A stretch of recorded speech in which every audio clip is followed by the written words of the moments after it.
When you're dealing with two fractions that have different denominators, you have to create a common denominator before you can add or subtract them. Creating a common denominator is a two-step process.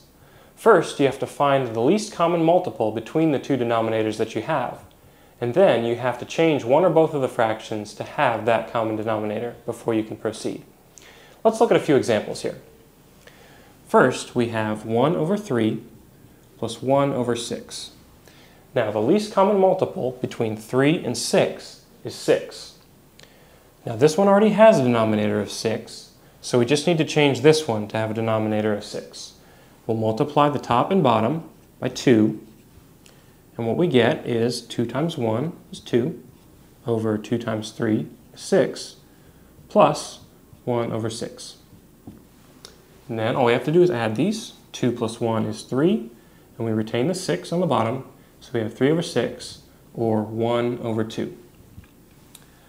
In this example, we have 5 over 9 minus 1 over 6.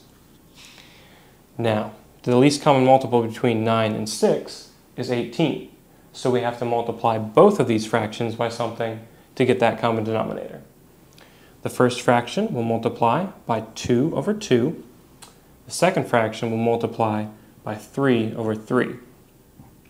So now what we have is 2 times 5 is 10, over 2 times 9 is 18, minus 1 times 3 is 3, 6 times 3 is 18. So our solution here, we're going to retain the 18 on the bottom, and on top we'll have 10 minus 3, which is 7. In this final example, we have 3 over 7 plus 4 over 9. Now in some cases, your least common multiple is just going to be one number times the other. And that's what we have here.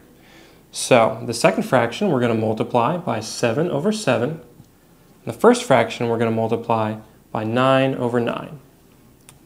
Then that gives us 9 times 3 is 27, over 9 times 7, 63, plus 4 times 7 is 28, over 9 times 7, 63. Now we can just add these two fractions. We keep the 63 in the denominator, and we add 27 and 28, which is 55.